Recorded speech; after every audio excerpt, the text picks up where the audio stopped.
ನಮಸ್ಕಾರ, police news 007ಗೆ ಸ್ವಾಗತ. ಇವತ್ತಿನ ವಿಶೇಷ ಸುದ್ದಿ ಏನಿದೆ ತಿಳಿಯೋಣ ಬನ್ನಿ.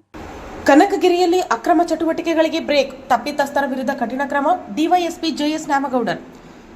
ಪಟ್ಟಣ ಸೇರಿದಂತೆ ತಾಲೂಕಿನ ಗ್ರಾಮೀಣ ಪ್ರದೇಶಗಳಲ್ಲಿ ನಡೆಯುತ್ತಿರುವ ಅಕ್ರಮ ಮರಳು ಸಾಗಣೆ, ಮಟ್ಕಾ, ಇಸ್ಪೀಟ್, ಜೂಜಾಟ, ಕುರಿ, ಹಂದಿ ಕಳ್ಳತನ ಸೇರಿದಂತೆ ವಿವಿಧ ಅಕ್ರಮ ಚಟುವಟಿಕೆಗಳಿಗೆ ಸಂಪೂರ್ಣ ಕಡಿವಾಣ ಹಾಕಲಾಗುವುದು ಎಂದು ಗಂಗಾವತಿ ಉಪವಿಭಾಗಾಧಿಕಾರಿ ಜೆಎಸ್ ನ್ಯಾಮಗೌಡರ್ ಎಚ್ಚರಿಕೆ ನೀಡಿದರು.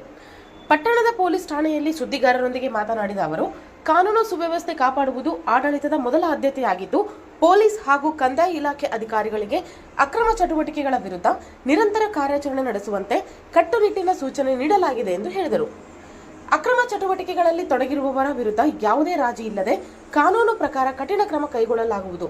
ಸಾರ್ವಜನಿಕರ ಸುರಕ್ಷತೆ ಹಾಗೂ ಶಾಂತಿ ಕಾಪಾಡಲು ಇಲಾಖೆಗಳು ಸಮನ್ವಯದಿಂದ ಕಾರ್ಯನಿರ್ವಹಿಸಲಿವೆ ಎಂದು ತಿಳಿಸಿದರು. ಸಾರ್ವಜನಿಕರು ತಮ್ಮ ಸುತ್ತಮುತ್ತ ನಡೆಯುವ ಅಕ್ರಮ ಚಟುವಟಿಕೆಗಳ ಕುರಿತು ವಿಶ್ವಾಸಾರ್ಹ ಮಾಹಿತಿ ದೊರೆತ ತಕ್ಷಣ ಪೊಲೀಸರಿಗೆ ಅಥವಾ ಸಂಬಂಧಿಸಿದ ಅಧಿಕಾರಿಗಳಿಗೆ ತಿಳಿಸಬೇಕು. ಮಾಹಿತಿ ನೀಡುವವರ ವಿವರವನ್ನು ಗೌಪ್ಯವಾಗಿ ಇಡಲಾಗುವುದು ಎಂದು ಅವರು ಭರವಸೆ ನೀಡಿದರು. ಈ ಸಂದರ್ಭದಲ್ಲಿ ಕನಕಗಿರಿ ಪೊಲೀಸ್ ಠಾಣೆಯ ಸಿಪಿಐ ವಿ ನಾರಾಯಣ್ ಉಪಸ್ಥಿತರಿದ್ದರು.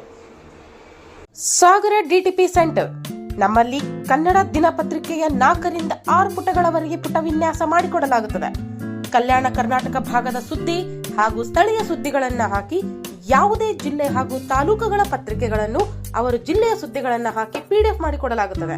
ಹಿಂದೆ ಸಂಪರ್ಕಿಸಿರಿ 8431593151.